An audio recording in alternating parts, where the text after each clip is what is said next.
નમસ્કાર દોસ્તો, તો ધોરણ 12 આર્ટ્સ કોમર્સ અને સાયન્સના બોર્ડના વિદ્યાર્થીઓ અને એમના વાલીઓનો હવે એક જ પ્રશ્ન છે કે ધોરણ 12નું રિઝલ્ટ ક્યારે જાહેર થશે. તો આજના વિડીયોમાં હું તમને જણાવીશ કે ધોરણ 12 આર્ટ્સ કોમર્સ અને સાયન્સનું ગુજરાત બોર્ડનું રિઝલ્ટ ક્યારે જાહેર થઈ શકે છે. માટે વિડીયો પૂરેપૂરો અંત સુધી જોજો. વિડીયોને લાઇક ન કર્યો હોય તો લાઇક કરી દેજો, તમારા બધા મિત્રો સાથે શેર પણ કરી દેજો. તો ચાલો શરૂ કરીએ આજનો વિડીયો. દોસ્તો, ધોરણ 12 આર્ટ્સ કોમર્સ અને સાયન્સનું બોર્ડનું રિઝલ્ટ ક્યારે જાહેર થશે એના વિશે આપણે વિડીયોમાં આગળ વાત કરીશું. એ પહેલાં હું તમને જણાવી દઉં કે જ્યારે પણ રિઝલ્ટ જાહેર થાય ત્યારે તમે તમારા મોબાઈલમાં સૌથી પહેલાં રિઝલ્ટને ક્યાંથી અને કેવી રીતે જોઈ શકશો અને રિઝલ્ટની પીડીએફને પણ તમે કેવી રીતે ડાઉનલોડ કરી શકશો. તો દોસ્તો, ધોરણ 12નું બોર્ડનું રિઝલ્ટ જોવા માટેની લિંક આ વિડીયોના ડિસ્ક્રિપ્શનમાં આપેલી છે. એ લિંક ઉપર ક્લિક કરીને ધોરણ 12નું બોર્ડનું રિઝલ્ટ તમે તમારા મોબાઈલમાં સૌથી પહેલાં જોઈ શકશો અને રિઝલ્ટની પીડીએફને પણ તમે ત્યાંથી ડાઉનલોડ કરી શકશો. ઉપરાંત ડિસ્ક્રિપ્શનમાં બીજી પણ લિંક આપી છે, ત્યાંથી તમે ક્લિક કરીને રિઝલ્ટને સીટ નંબર વગર માત્ર વિદ્યાર્થીનું નામ સર્ચ કરીને પણ રિઝલ્ટ જોઈ શકશો. બંને લિંક વિડીયોના ડિસ્ક્રિપ્શનમાં આપેલી છે.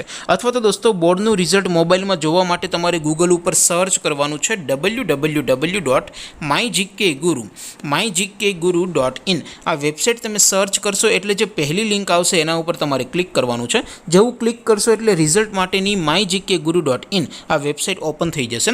વેબસાઇટ ઓપન થયા પછી તમે થોડાક નીચે જશો તો ત્યાં તમને બોર્ડના રિઝલ્ટ માટેના લીલા રંગના બે બોક્સ જોવા મળશે. દોસ્તો, અહીંથી તમે ધોરણ 10 અને ધોરણ 12ના ગુજરાત બોર્ડના રિઝલ્ટને સૌથી પહેલાં જોઈ શકો છો. અત્યારે દોસ્તો, હું ડેમો માટે ધોરણ 12 વાળા બોક્સ ઉપર ક્લિક કરીશ. તમારે ધોરણ 10નું રિઝલ્ટ જોવું હોય તો તમારે ધોરણ 10 વાળા બોક્સ ઉપર ક્લિક કરવાનું છે. જેવું તમે ધોરણ 12ના બોક્સ ઉપર ક્લિક કરશો એટલે નવું પેજ ઓપન થશે. નવું પેજ ઓપન થાય એમાં તમે થોડાક સ્ક્રોલ કરીને નીચે જશો તો ત્યાં તમને STD12 રિઝલ્ટ 2026નું એક બોક્સ જોવા મળશે, જેમાં દોસ્તો ઉપર લખેલું છે STD12 રિઝલ્ટ 2026. એની સામે રિઝલ્ટ લિંક 1, લિંક 2 અને લિંક 3 આપેલી છે.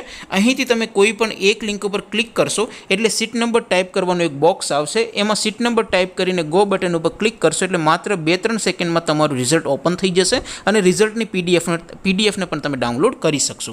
ત્યાર પછી નીચે લખેલું છે STD12 રિઝલ્ટ નામ પરથી જોવા માટે. એની સામે પણ લિંક આપી છે, તેના પર ક્લિક કરશો એટલે એક બોક્સ આવશે. એમાં તમારે સરનેમ ટાઈપ કરવાનું છે, આખું નામ નથી લખવાનું. અને રિઝલ્ટને કેવી રીતે નામ ઉપરથી જોવું એનો હું તમને એક ડેમો બનાવીને એક નવો વિડીયો બનાવીને જાણ કરી દઈશ. એ પ્રમાણે તમારે સરનેમ ટાઈપ કરવાની, કઈ રીતે ગો બટન ઉપર ક્લિક કરવું અને રિઝલ્ટને કેવી રીતે જોવું એનો એક નવો વિડીયો હું તમને બનાવીને આપી દઈશ, જેથી તમે રિઝલ્ટને સીટ નંબર વગર નામ ઉપરથી પણ તમે જોઈ શકશો. તો દોસ્તો, આવી રીતે તમે ધોરણ 12નું ગુજરાત બોર્ડનું રિઝલ્ટ www.mygkguru.in આ વેબસાઇટ પરથી સૌથી પહેલાં જોઈ શકશો.